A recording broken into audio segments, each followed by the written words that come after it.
করে মানুষের ভোট নেওয়ার আগে বলেছিলাম সিএএ করব, ফেলিওর হয়েছেন। 2021-এর নির্বাচন আগে শান্তনু ঠাকুর মহাশয় থেকে শুরু করে তার পরিবারের লোকজনরা সিএএর কথা বলেছিল, সেটাও ফেলিওর হয়েছে।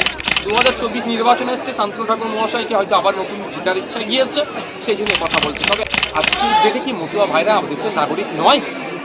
আমার নাগরিকত্বের কি হচ্ছে? তারা কি নাগরিক নয়? না,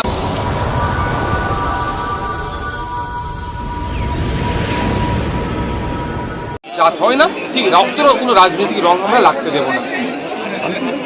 আপনি কি এবার ডায়মন্ড হারবার থেকে দাঁড়াচ্ছেন?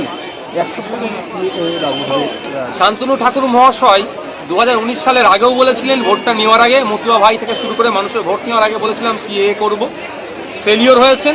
2021-এর নির্বাচন আগে শান্তনু ঠাকুর মহাশয় থেকে শুরু করে তার পরিবারের লোকজনরা সিএএর কথা বলেছিল, সেটাও ফেলিওর হয়েছে।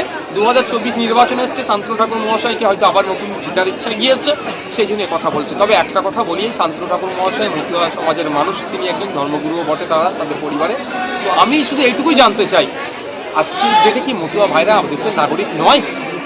আমার নাগরিকত্বের কি হচ্ছে? তারা কি নাগরিক নয়? না, তারা আমাদের অন্য নাগরিক যে ফ্যাসিলিটিসগুলো পেয়েছে কি তারা পাচ্ছে না? নতুন করে আমার মনে হয় যেন মতুয়া ভাইদেরকে কোনো একটা জায়গাতে মিসগাইড করা হচ্ছে।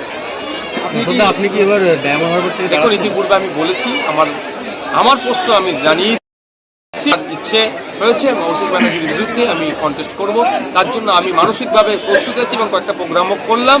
এবার হচ্ছে দল, আমার দল যদি আমাকে অনুমোদন দেয় আমি প্রস্তুত আছি। তবে আশা করবো দল আমাকে অনুমোদন দিয়ে দেবে, কারণ আমাদের এটা বলতে পারেন যে আপনি চেয়ারম্যান, আপনি তাহলে কীভাবে বলছেন দলের? অবশ্যই আমাদের দলে গণতন্ত্র আছে, একটা পোস্ট, বাকি সব ল্যাম্প পোস্ট আমাদের দলে নয়। যে যা ডেজিগনেশন যেটা আছে সেই জায়গায় আমরা হোল্ড করি এবং সেটাকে আমরা প্রাধান্য দিই।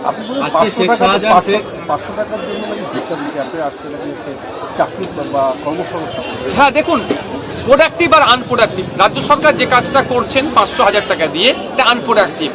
উপরন্ত মায়েদেরকে সবসময় যেন ঢাল হিসাবে দেখানো হচ্ছে। যেমন শিক্ষকের কথা বলি, টিচারের কথা বলি, ডাস্টার চকের কথা বলি, কন্টিজেন্সি ফান্ড দিচ্ছেন না কেন, কম্পোজিট গ্রান্ট দিচ্ছেন না কেন, হসপিটালে ডক্টর নেই কেন, মেডিসিন নেই কেন, এ কথা যখনই বলি তখনই কি উল্টে দেখাচ্ছে যে এর কথা বলছেন, লক্ষ্মীর ভাণ্ডারের কথা। তো আমরা চাই প্রোডাক্টিভ হোক, আমরা মায়েদের হাতে কাজ তুলে দিতে চাই। যদি আমাদেরকে আগামী দিনে মায়েরা বা বাপেরা সুযোগ দেয়, মায়েরা যদি কাজের মাধ্যমে মাস গেলে 5,000-এর আশপাশে ইনকাম করে, তার ব্যবস্থা আমরা করব। শেখ শাহজাহান আজকে উত্তর 24 পরগনা জেলার যে নগর দায়রা যে আদালত, সেখানে জামিনের জন্য আবেদন জানিয়েছেন। দেখুন, ব্যাপারটা হচ্ছে যে কাজ শাহজাহান সাহেবদের দ্বারা ঘটেছে, কোর্ট নির্দেশনা দিয়েছে ইডি অফিসারকে, ইডিকে নির্দেশনা দিয়েছে রেশনে যে দুর্নীতি হয়েছে সেটাকে তদন্ত করে কোর্টকে জানানো। সেই নির্দেশ মতো ইডি অফিসাররা গিয়েছিলেন, সেখানে ইডি অফিসারদের মাথা ফাটিয়ে সিআরপিএফকে সেখান থেকে বিতাড়িত করেছে। আমি প্রথমেই বলবো সিআরপিএফকে ধন্যবাদ জানাই, অন্তত বুদ্ধিমত্তার পরিচয় দিয়েছেন, জিনিসটাকে হ্যান্ডেল করেছেন, নাহলে বড় দুর্ঘটনা ঘটতে পারত, কিন্তু এরা ঘটতে দেননি।